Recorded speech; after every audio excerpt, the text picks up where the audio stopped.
Hello students, I welcome you all in our e-learning lecture series on communication engineering.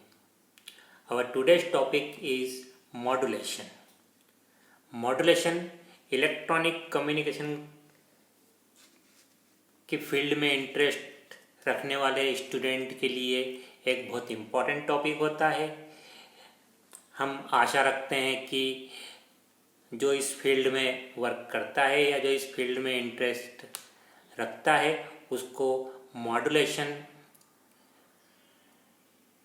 का basic concept के साथ little bit detail या in depth knowledge होने की ज़रूरत है। इसलिए इस टॉपिक को हम 2 या 3 वीडियो लेक्चर्स में कंप्लीट करेंगे। तो आज हमें मॉड्यूलेशन वाले टॉपिक में जो पॉइंट समझने की ज़रूरत है तो हमें एक मॉड्यूलेशन के बेसिक कॉन्सेप्ट समझने की ज़रूरत है। साथ ही हम देखेंगे कि मॉड्यूलेशन की हमें ज़रूरत क्यों है, और तीसरा पॉइंट हम समझेंगे जो कि एक इंट्रोडक्टरी लेवल पे होगा कि मॉड्यूलेशन के कितने टाइप्स होते हैं या मॉड्यूलेशन के कितने वेरियस टाइप्स ऑफ क्लासिफिकेशंस होते हैं। तो आज इन 3 बेसिक पॉइंट पे हम कंसंट्रेट करेंगे। इसके अलावा दूसरे वीडियो लेक्चर्स में हम इसके बाद की बात करेंगे, जैसे डिटेल में समझेंगे कितने टाइप के मॉड्यूलेशन होते हैं। तो आज का टॉपिक शुरू करते हैं। जैसा कि हम जानते हैं, किसी इलेक्ट्रॉनिक कम्युनिकेशन सिस्टम में एक इलेक्ट्रॉनिक ट्रांसमीटर होता है और एक इलेक्ट्रॉनिक रिसीवर होता है। ट्रांसमीटर और रिसीवर के बीच में एक कम्युनिकेशन चैनल या कम्युनिकेशन लिंक होती है। प्रैक्टिकल कम्युनिकेशन लिंक एयर हो सकती है, ट्रांसमिशन लाइंस भी हो सकती है। For example cable TV operator coaxial cable का यूज़ करके कम्युनिकेशन करते हैं। मेटेलिक वेवगाइड भी हो सकती है, और आजकल हम देखते सुनते रहते हैं कि ट्रांसमीटर से रिसीवर के बीच में ऑप्टिकल फाइबर लिंक भी हो सकती है, जो कि ऑप्टिकल फाइबर कम्युनिकेशन सिस्टम में यूज़ होती है। इन 3 बेसिक कंपोनेंट के अलावा जिसके लिए हम पूरा सिस्टम डेवलप कर रहे हैं वो होती है इंफॉर्मेशन। तो चौथा इंपॉर्टेंट पार्ट होता है इंफॉर्मेशन। इंफॉर्मेशन वॉइस इंफॉर्मेशन हो सकती है, जो कि फॉर एग्जांपल 0 to 4 किलोहर्ट्ज़ की फ्रीक्वेंसी रेंज की होती है। इसके अलावा इंफॉर्मेशन वीडियो इंफॉर्मेशन हो सकती है। Information for example internet communication में या कंप्यूटर कम्युनिकेशन में इंफॉर्मेशन डाटा के फॉर्म में भी हो सकती है, जिसको हम डाटा रेट की टर्म में रिप्रेजेंट करते हैं बिट्स पर सेकेंड, किलोबिट पर सेकेंड या MBPS या GBPS एट्सेट्रा। तो मॉड्यूलेशन का जो कॉन्सेप्ट हम जो आज समझने की कोशिश कर रहे हैं वो बेसिकली ट्रांसमीटर में होता है। हमारे इलेक्ट्रॉनिक कम्युनिकेशन सिस्टम में वॉइस और वीडियो को हम ट्रांसड्यूसर की हेल्प से इलेक्ट्रॉनिक्स में कन्वर्ट करते हैं। उसके बाद एक प्रोसेस करते हैं जिसको हम बोलते हैं मॉड्यूलेशन। उसके बाद फिर हम उस इंफॉर्मेशन को मीडियम में ट्रांसमिट करते हैं। हम ट्रांसमिटिंग एंड पे मॉड्यूलेशन करते हैं तो रिसीविंग एंड पे जस्ट रिवर्स प्रोसेस करना पड़ती है, जिसको बोलते हैं हम डीमॉड्यूलेशन। तो आज का जो हम टॉपिक समझ रहे हैं मॉड्यूलेशन और कॉरस्पॉन्डिंगली डीमॉड्यूलेशन, तो मैं आपको बताना चाह रहा हूँ कि मॉड्यूलेशन का कॉन्सेप्ट हम जो आज समझने की कोशिश कर रहे हैं वो एक्चुअल में प्रोसेस कहाँ पर होता है, तो इलेक्ट्रॉनिक ट्रांसमीटर में होता है। Means modulation process is the part of transmitting system और demodulation process is the part of receiving system. Okay, तो समझते हैं हम कि मॉड्यूलेशन क्या होता है। तो बेसिक डेफिनेशन की बात करें हम मॉड्यूलेशन की, तो modulation is the process of information signal transmission या चेंज या modification in information signal as per the requirement of transmitter. हम जो ट्रांसमीटर यूज करते हैं या हमारा जो ट्रांसमिशन सिस्टम होता है, उस ट्रांसमिशन सिस्टम में हमने जैसा अभी बताया कि अलग अलग पार्ट होते हैं, ट्रांसमीटर, मीडियम एंड रिसीवर। तो ट्रांसमिशन के रिक्वायरमेंट के अकॉर्डिंग हमारे जो बेसिक सिग्नल है, for example our basic signals are voice, video and data. तो जो ओरिजिनल सिग्नल जो जनरेट होते हैं, फॉर एग्जांपल वॉइस जनरेट होता है माइक्रोफोन से ना, इलेक्ट्रॉनिक वॉइस। तो उस इलेक्ट्रॉनिक्स वॉइस को हम ट्रांसमिशन के रिक्वायरमेंट के अकॉर्डिंग, फॉर एग्जांपल हमें एयर में ट्रांसमिट करना है या हमें ट्रांसमिशन लाइन में ट्रांसमिट करना है ना, हमारा ट्रांसमिटिंग सिस्टम किस टाइप का है, हमें किस तरह का अलाउड है, किस तरह की परमिशन है, इन सब को ध्यान में रख के हम हमारे वॉइस चैनल को हम ट्रांसमीटर में एक प्रोसेस करते हैं, वो उसी प्रोसेस का नाम बोलते हैं हम modulation.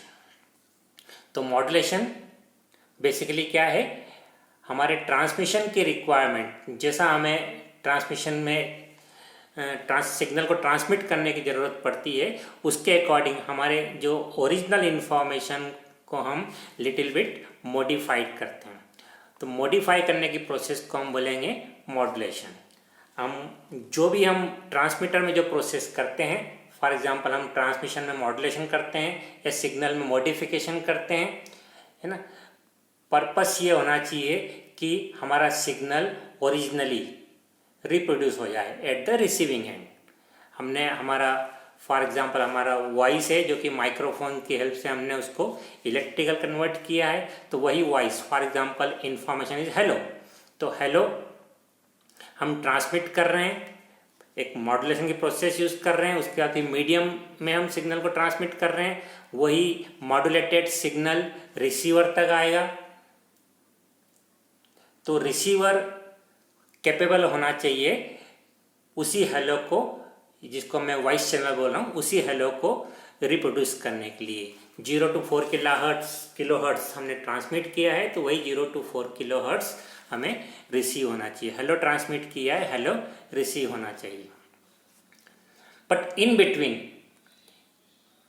Between information input and information output we can modify our signal. That kind of modification is called modulation. फिर से रिपीट कर रहा हूँ, अगर हमने ट्रांसमीटर में मॉड्यूलेट किया है तो हमें उसी का कॉरस्पॉन्डिंग रिसीवर में डीमॉड्यूलेट करना पड़ेगा। तो this is what is the concept of modulation. तो क्या मॉडिफिकेशन कर सकते हैं हम, तो हमारे सभी ये इंटरमीडिएट लेवल पे original signal has to be restored, है ना। तो हम उस सिग्नल की फ्रीक्वेंसी में चेंज कर सकते हैं, तो कहलाएगा मॉड्यूलेशन।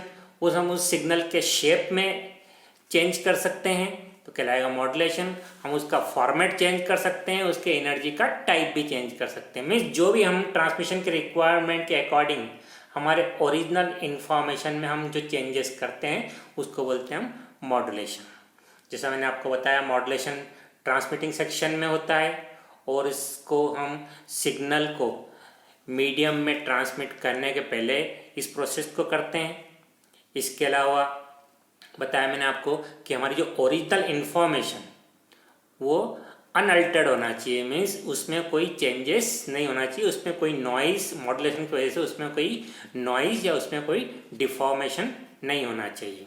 और साथ ही आपको मैंने आपको बताया कि डीमॉड्यूलेशन कहाँ पर होता है, रिसीविंग एंड पे।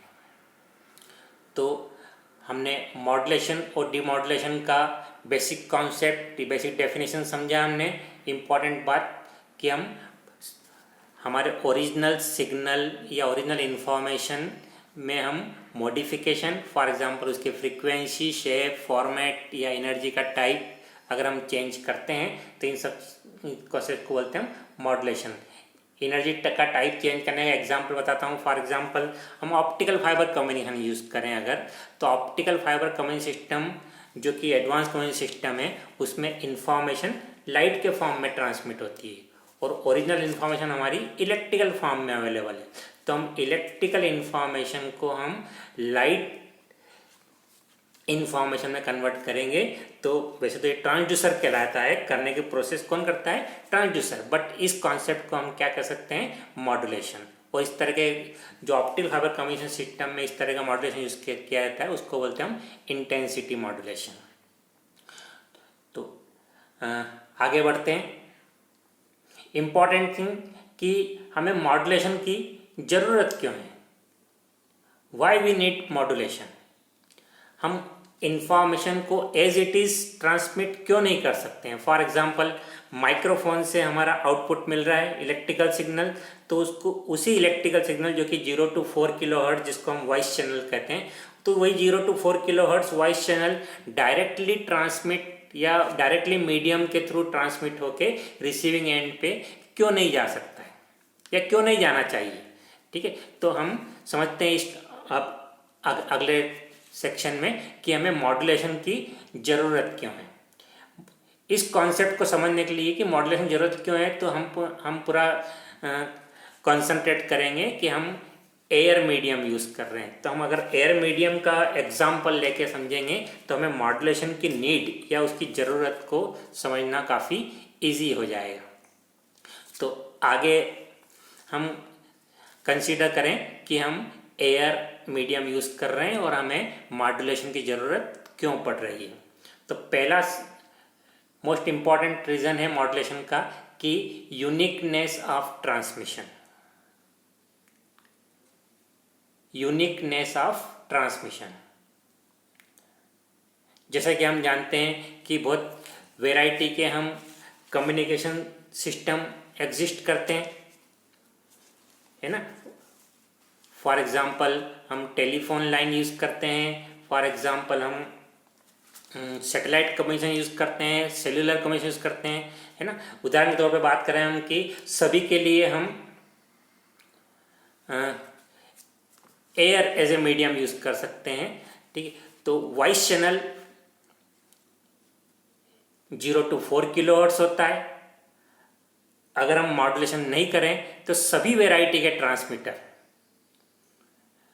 0 to 4 किलोहर्ट्ज सिग्नल को ट्रांसमिट करेंगे। अगर हम मॉड्यूलेशन नहीं करें और सिग्नल को हम एक इमेजिन करें कि हम डायरेक्टली ट्रांसमिट करने की पोजीशन में है विदाउट मॉड्यूलेशन, तो अगर हम ट्रांसमिट करेंगे तो सभी वॉइस चैनल की फ्रीक्वेंसी क्या होगी?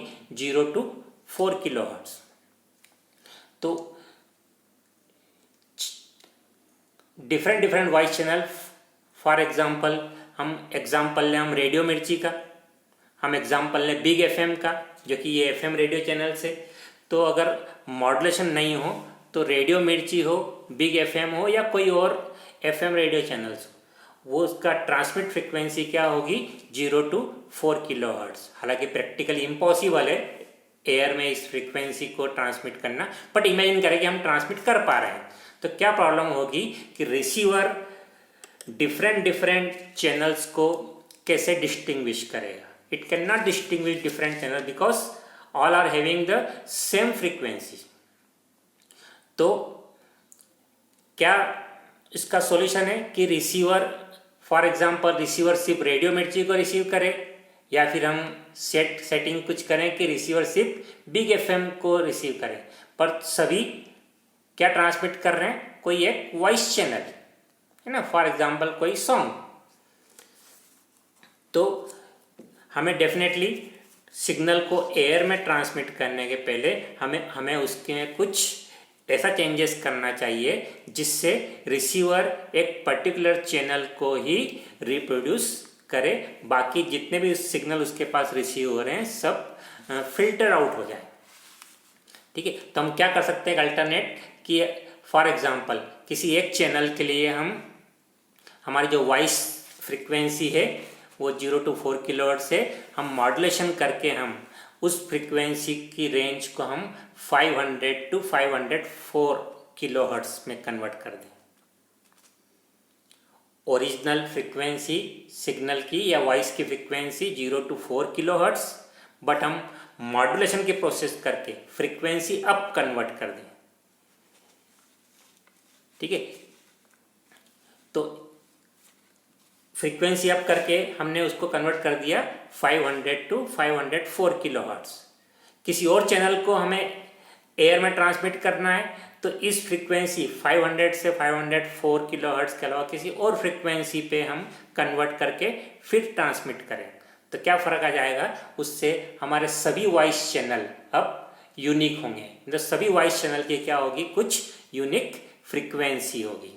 वह यूनिक फ्रीक्वेंसी अब रिसीवर में हमारा फिल्टर सर्किट होता है या ट्यूनिंग सर्किट होता है, तो रिसीवर हमारा पता लगा सकता है कि हमें कौन से चैनल को रिसीव करना है।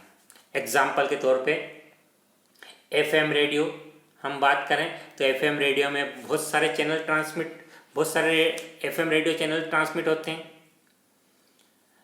सभी हमें म्यूजिक या वॉइस सुनाने के लिए होते हैं। मीन्स सभी में बेसिक इंफॉर्मेशन तो वो सेम होती है, ओके। बट हम जानते हैं जब हमें रेडियो मिर्ची सुनना होता है तब हम ट्यूनिंग कर लेते हैं रेडियो मिर्ची, जब हमें बिग एफएम सुनना होता है तो हम ट्यूनिंग कर लेते हैं रिसीवर में बिग एफएम के लिए। तो क्या डिफरेंस आता है, रेडियो मिर्ची की जो ट्रांसमिटेड फ्रीक्वेंसी, जो ट्रांसमीटर में जो फ्रीक्वेंसी ट्रांसमिट हुई होगी वो मॉड्यूलेशन की प्रोसेस करके 0 to 4 किलोहर्ट्ज न होते हुए कोई एक फ्रीक्वेंसी रेंज होगी, फॉर एग्जाम्पल 98.3 मेगाहर्ट्ज या उसके सराउंडिंग। इसी तरह बिग एफएम उसकी भी अपनी कोई डिफरेंट फ्रीक्वेंसी होगी, फॉर एग्जांपल 94.3 मेगाहर्ट्ज। तो 98.7 megahertz is different than 94.3 megahertz. तो हम easily different FM radio channels को हम डिस्टिंग्विश कर सकते हैं। तो इस तरीके से सभी वॉइस चैनल को अगर हमें एयर में ट्रांसमिट करना है तो हम उसमें कुछ यूनिकनेस प्रोवाइड कर सकते हैं with the help of modulation. तो मॉड्यूलेशन हमें क्या करता है, modulation shapes A signal uniquely for easy reproduction. Modulation अगर नहीं होता तो हम ढेर सारे वॉइस और वीडियो चैनल्स को हम एयर में ट्रांसमिट नहीं कर सकते, ओके। तो पहला पॉइंट हमने देखा कि मॉड्यूलेशन की जरूरत क्यों है, तो हमने देखा कि it provide uniqueness to our transmitting system. Uniqueness मतलब एक अनोखा या एक अलग तरीके का ट्रांसमिटिंग सिस्टम, ताकि रिसीवर उस अलग तरीके को पहचान करके सिग्नल को रिप्रोड्यूस कर सकता है ना। Second point,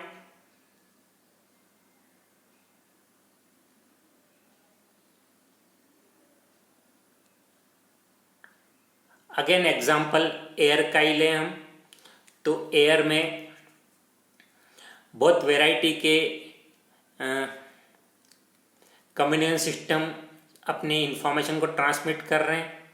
for example am broadcast हो रहा है एयर में, एफएम ब्रॉडकास्ट हो रहा है, टीवी का ब्रॉडकास्ट हो रहा है, सैटेलाइट कम्युनिकेशन के सिस्टम के इंफॉर्मेशन एयर में अवेलेबल है, पुलिस वॉकी टॉकी सिस्टम है ना, और हम जो डेली देखते आ रहे हैं कि हमारा मोबाइल फ़ोन या सेलुलर कम्युनिकेशन सिस्टम में भी हम एयर का यूज़ करके हम कम्युनिकेशन कर रहे हैं।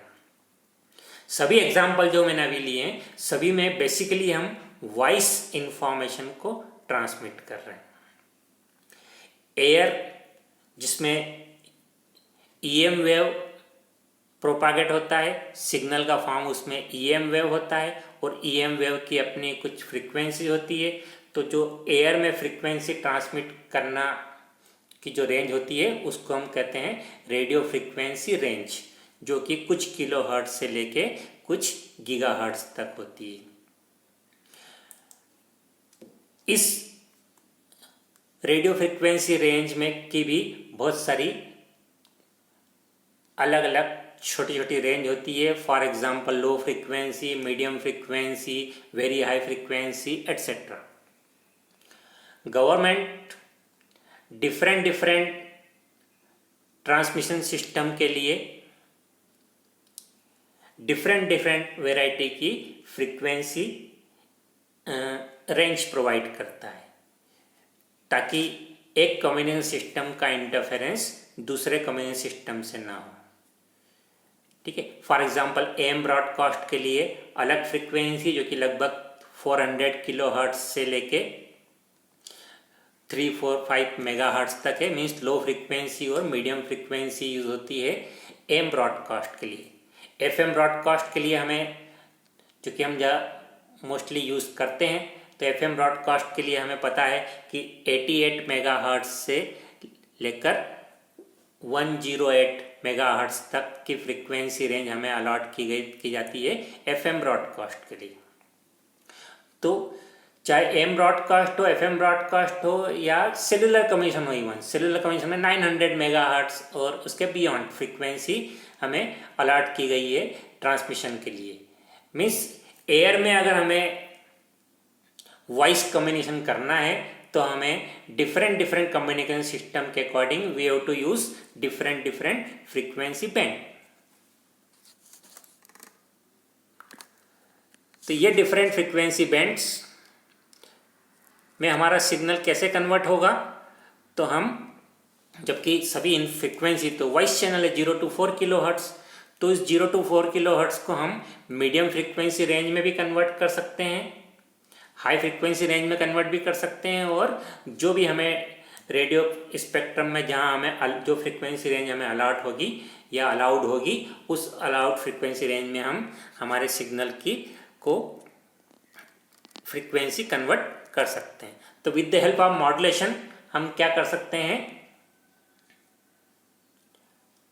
हमें एयर मीडियम को शेयर करने की फैसिलिटी प्रोवाइड मिली होगी मॉड्यूलेशन की हेल्प से।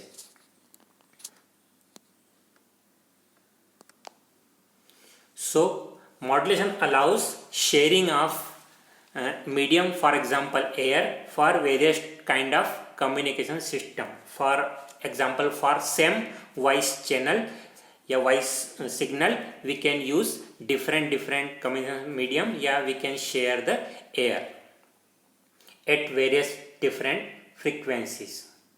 So this is what is the another reason we need modulation. तो second point was modulation की जो हमें frequency range, radio frequency spectrum हमें अलॉटेड है, उस फ्रीक्वेंसी स्पेक्ट्रम का हम मॉड्यूलेशन की हेल्प से हम यूज़ कर सकते हैं।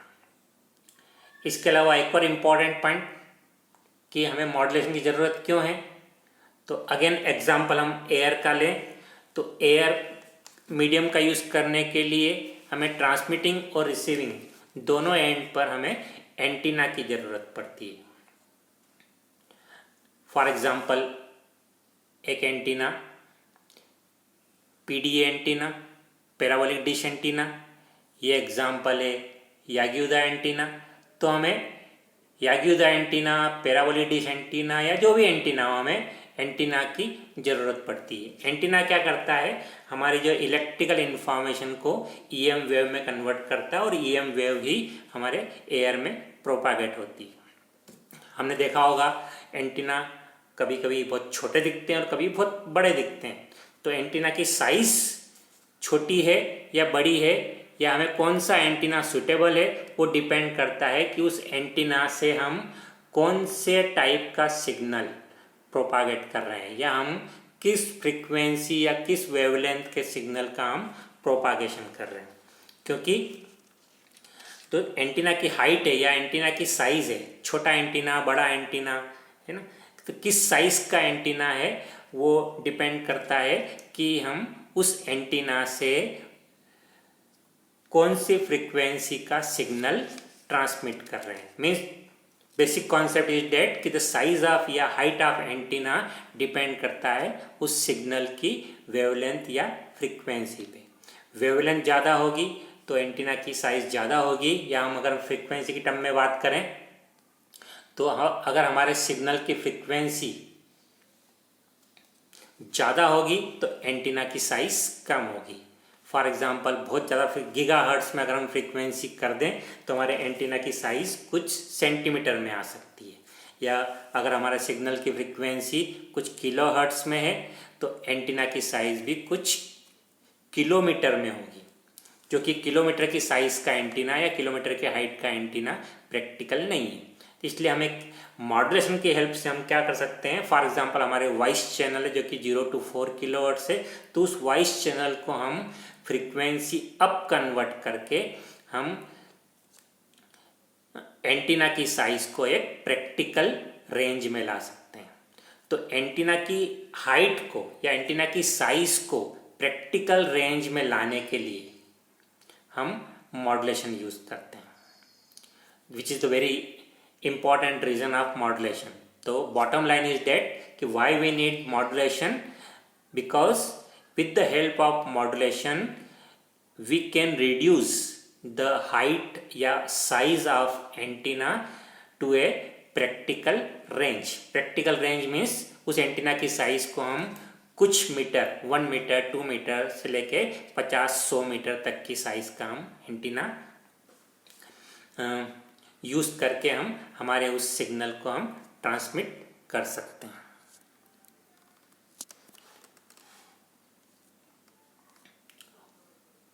एक और रीज़न समझें कि हमें मॉड्यूलेशन की ज़रूरत क्यों होती है।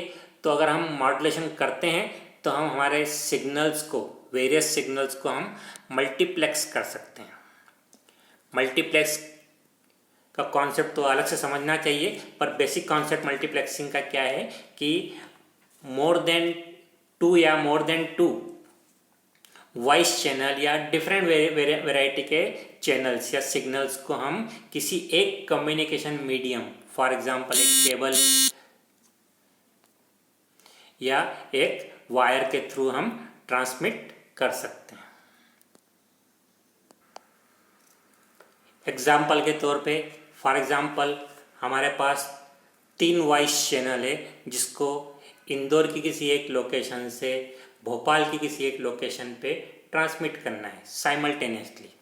तो हम या तो हम 3 कम्युनिकेशन सिस्टम डेवलप करें, है ना, फॉर एग्जांपल 3 मीडियम इंदौर से भोपाल के बीच में इंस्टॉल करें या डेवलप करें, या फिर हम क्या कर सकते हैं कि हम उन तीनों सिग्नल को हम मल्टीप्लेक्स करके एक सिग्नल बना सकते हैं और एक सिग्नल को एक मीडियम में ट्रांसमिट कर सकते हैं। तो इस कॉन्सेप्ट को हम बोलते हैं मल्टीप्लेक्सिंग। तो मल्टीप्लेक्सिंग करने के लिए एक एग्जांपल तौर पे, for example FDM, frequency division multiplexing, तो उसमें 3 अलग अलग फ्रीक्वेंसी यूज की जाती है, फ्रीक्वेंसी रेंज यूज की जाती है मल्टीप्लेक्स करने के लिए। तो वॉइस चैनल तो वही अगेन 0 to 4 किलोहर्ट्ज़ है, तो उनको 3 अलग अलग वेराइटी की फ्रीक्वेंसी में कैसे कन्वर्ट किया सकता है, तो मॉड्यूलेशन की हेल्प से हम उसको 3 अलग अलग फ्रीक्वेंसी में हम रेंज में कन्वर्ट कर सकते हैं, ताकि हम बाद में उस सिग्नल को मल्टीप्लेक्स करके एक ही मीडियम, फॉर एग्जांपल ये एक कम्युनिकेशन चैनल है, तो एक ही मीडियम के थ्रू हम प्रोपागेट कर सकते हैं। रिसीविंग एंड पे फिर से डीमल्टीप्लेक्सिंग करना पड़ेगा, बट हम इंदौर और भोपाल के बीच में एक ही मीडियम का यूज करके हम 2 और मोर देन 2 वॉइस चैनल्स या और वेराइटी के जो भी चैनल्स होंगे उन चैनल्स को हम ट्रांसमिट कर सकते हैं। तो मॉड्यूलेशन हमें क्या प्रोवाइड करता है, मॉड्यूलेशन हमें मल्टीप्लेक्सिंग की फैसिलिटी प्रोवाइड कर सकता है, ताकि हम चैनल कैपेसिटी या इंफॉर्मेशन कैपेसिटी किसी मीडियम की काफ़ी ज़्यादा इंक्रीज कर सकते हैं और हम कॉस्ट सेविंग भी कर सकते हैं। तो ये कुछ कारण हमने समझे कि हमें मल्टीप्लेक्स मॉड्यूलेशन की ज़रूरत क्यों पड़ती है। तो हमने देखा मॉड्यूलेशन का यूज क्यों ज़रूरत पड़ती है, तो हमारा ट्रांसमिशन सिस्टम की एक इंडिविजुअल आइडेंटिटी मिलती है, ताकि हम सिग्नल को इजीली या प्रॉपरली उसको रिप्रोड्यूस कर पाएँ। इसके अलावा जो हमें फ्रीक्वेंसी बैंड अलाउड होता है, उस फ्रीक्वेंसी बैंड को हम यूज़ कर सकते हैं मॉड्यूलेशन की हेल्प से। इसके अलावा इम्पॉर्टेंट पॉइंट हमने देखा कि अगर हम एयर मीडियम यूज़ करना चाहते हैं तो मॉड्यूलेशन की हेल्प से हम हमारे एंटीना की साइज़ को हम एक प्रैक्टिकल रेंज में ला सकते हैं, ताकि उसको प्रॉपरली इंस्टॉल कर सकते हैं। इसके अलावा मल्टीप्लेक्सिंग का कॉन्सेप्ट हम यूज़ कर सकते हैं अगर हमें मॉड्यूलेशन की प्रोसेस अगर हम इम्प्लीमेंट करें तो। इसके अलावा मॉड्यूलेशन का कॉन्सेप्ट यूज़ करने के लिए और भी रीज़न है। फॉर एग्जांपल मॉड्यूलेशन की प्रोसेस अगर हम करते हैं तो हमारा सिग्नल की सिक्योरिटी हम इंक्रीज कर सकते हैं।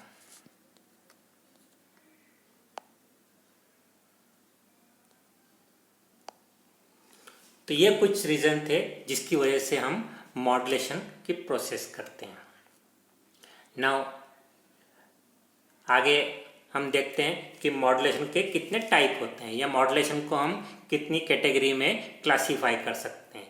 तो यहाँ पर हमारा क्लासीफाई करने का या टाइप्स बताने के जो या कैटेगरी बताने के कॉन्सेप्ट है वो है कि सिग्नल, जब मॉड्यूलेशन के पहले सिग्नल का शेप क्या था और मॉड्यूलेशन के बाद सिग्नल का शेप या उसका फॉर्मेट क्या है। तो उसके अकॉर्डिंग हम देख सकते हैं कि मॉड्यूलेशन को हम के टाइप को हम 4 कैटेगरी में डिवाइड कर सकते हैं। पहली कैटेगरी जो कि बहुत इजी टू अंडरस्टैंड है, ये एनालॉग मॉड्यूलेशन कहलाती है या एनालॉग कैरियर मॉड्यूलेशन कहलाती है। इस वाली प्रोसेस में इनपुट सिग्नल एनालॉग है ना, या analogue means sine wave type, ये साइनोसोडल। तो इनपुट सिग्नल भी साइनोसोडल है और मॉड्यूलेशन के बाद भी आउटपुट सिग्नल भी साइनोसोडल है या एनालॉग है।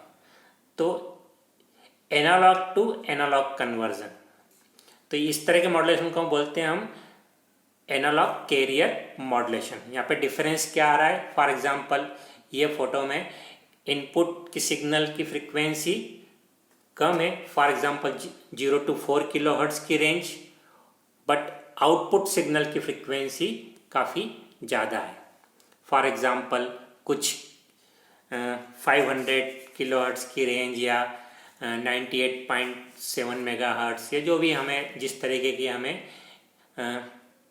फ्रीक्वेंसी अप कन्वर्ट करने की ज़रूरत है। तो इस तरह के कॉन्सेप्ट को मॉड्यूलेशन अगर हम करते हैं या सिग्नल में मॉडिफिकेशन करते हैं कि ट्रांसमिट करने के पहले हमारा ओरिजिनल सिग्नल लो फ्रीक्वेंसी का है और ट्रांसमिट करने के पहले हम मॉड्यूलेशन की प्रोसेस करके हम हमारी सिग्नल की फ्रीक्वेंसी को हाई कर सकते हैं। तो that kind of modulation is called analogue modulation या एनालॉग कैरियर मॉड्यूलेशन। इस तरह के मॉड्यूलेशन के एग्जाम्पल है एम्पलीट्यूड मॉड्यूलेशन, जिसको हम एएम मॉड्यूलेशन कहते हैं, फ्रीक्वेंसी मॉड्यूलेशन और phase modulation.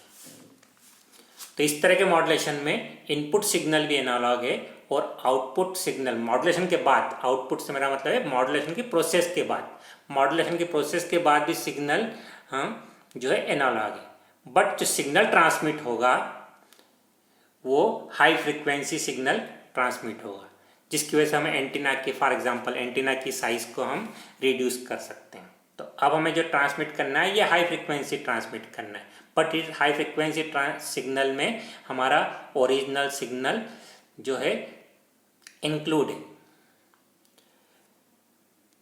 Second category modulation की है पल्स मॉड्यूलेशन।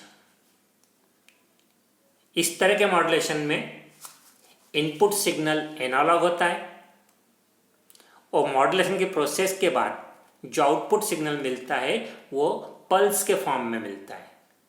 पल्स के फॉर्म में मीन्स डिस्क्रीट फॉर्म में, फॉर एग्जांपल 1010 के फॉर्म में। तो input signal is analogue, output signal is in form of digital pulses. तो इस तरह के मॉड्यूलेशन को हम बोलते हैं pulse modulation.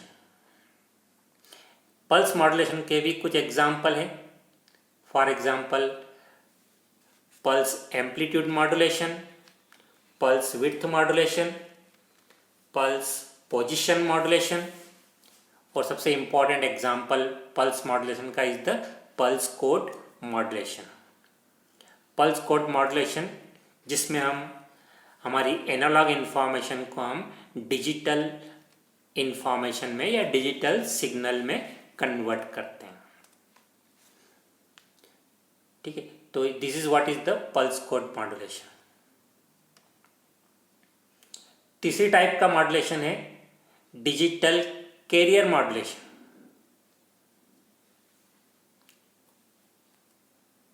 Digital carrier modulation.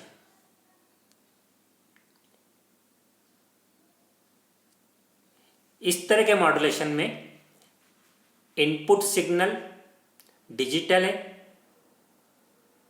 For example 1010 bit से बिट की स्ट्रीम है, हमारी इंफॉर्मेशन डिजिटल फॉर्म में। बट मॉड्यूलेशन के बाद इंफॉर्मेशन का जो अगर शेप देखना चाहें तो डेट इज द एनालॉग।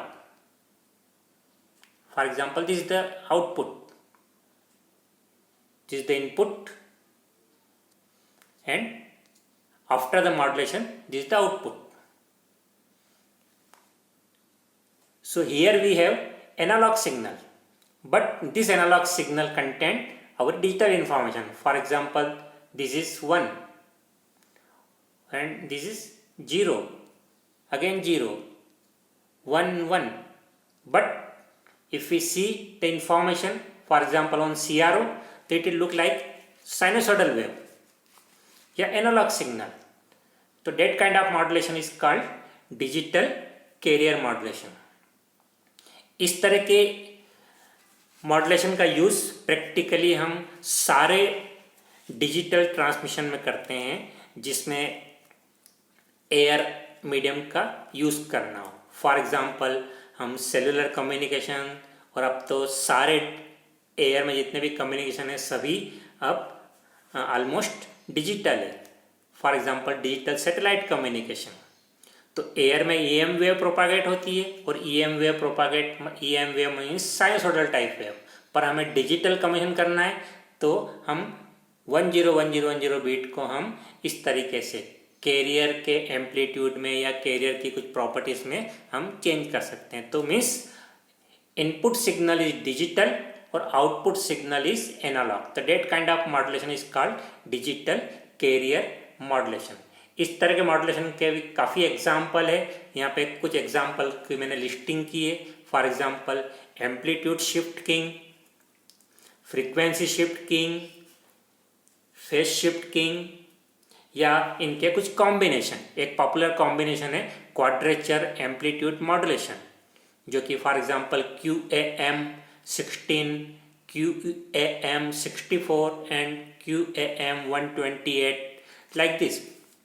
इसके अलावा एक और एग्जाम्पल मैंने यहाँ लिस्ट किया है गॉसियन मिनिमम शिफ्ट कीइंग। ये मॉड्यूलेशन का कॉन्सेप्ट यूज करते हैं हम GSM सेलुलर कम्युनिकेशन सिस्टम में।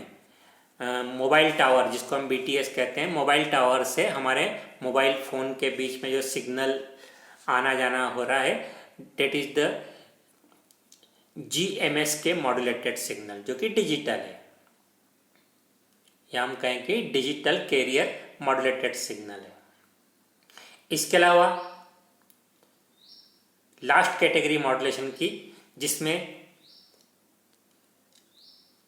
जिसका नाम है डिजिटल इनकोडर या इनकोडिंग या कोडिंग सिस्टम, जिसमें हमारा इनपुट सिग्नल भी डिजिटल है, मीन्स डाटा बीट है 101010 के फॉर्म में, और output signal after the modulation वो भी डिजिटल फॉर्म में, बट कोडेड फॉर्म में। कोडेड फॉर्म में मीन्स 1 को रिप्रेजेंट करने का कोई तरीका होगा और 0 को भी रिप्रेजेंट करने का कोई तरीका होगा।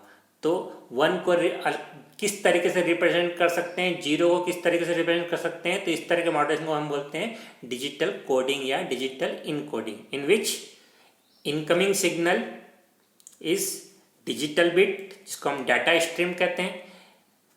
आफ्टर द मॉड्यूलेशन भी हमारा सिग्नल जो है its look like 101010 bits, means it is output is also digital. There are so many kind of encoding system, उसमें मैंने कुछ लिस्टिंग किया है। फॉर एग्जांपल एक सबसे सिंपल डिजिटल कोडिंग सिस्टम होता है NRZ, नॉट रिटर्न टू 0, है ना। इसके अलावा कम्युनिकेशन में और भी डिजिटल इनकोडिंग यूज किए जाते हैं। For example RZ, return to 0, है ना, एक popular encoding system. Manchester coding, इसके अलावा आपने और नाम सुने होंगे बहुत सारे। फॉर एग्जांपल यहाँ पे मैंने एक लिस्ट बनाया है मूविंग पिक्चर एक्सपर्ट ग्रुप, जिसको हम MPG-1, MPG-2, MPG-4 फॉर्मेट करते हैं, है ना।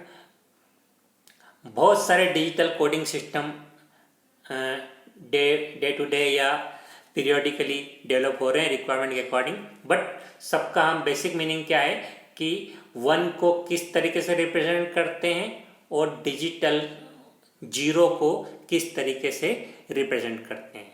मीन्स उस केस में इनपुट सिग्नल भी डिजिटल है और आउटपुट सिग्नल भी डिजिटल है। तो ये इस तरह की कैटेगरी के मॉड्यूलेशन को हम बोलते हैं डिजिटल कोडिंग या डिजिटल इनकोडिंग मॉड्यूलेशन। तो हमने देखा आज की क्लास में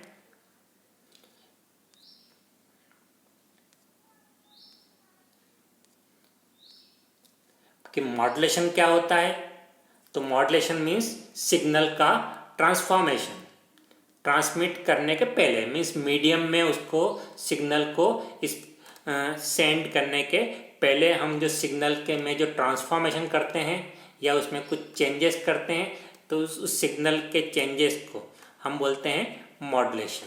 तो हमारी ट्रांसमिशन के रिक्वायरमेंट के अकॉर्डिंग हम सिग्नल में जो चेंजेस करते हैं उसको हम बोलते हैं मॉड्यूलेशन। ज़रूरत क्यों पड़ती है, तो मैंने कुछ पॉइंट्स इसमें लिस्ट किए हैं। फॉर एग्जांपल हमारा सिग्नल यूनिक सिग्नल कहलाता है ताकि हम डीमॉड्यूलेशन इजीली कर पाएँ।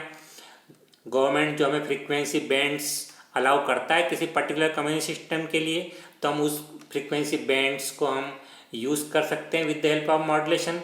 इसके अलावा हमने देखा कि अगर हम मॉड्यूलेशन करते हैं तो हमारा एंटीना जो है एक प्रैक्टिकल साइज का एंटीना बन जाता है। इसके अलावा हमने देखा कि मॉड्यूलेशन की हेल्प से हम मल्टीप्लेक्सिंग इजीली कर सकते हैं।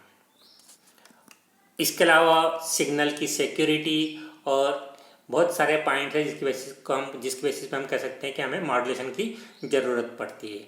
मॉड्यूलेशन को मैंने 4 बेसिकली कैटेगरी में डिवाइड किया।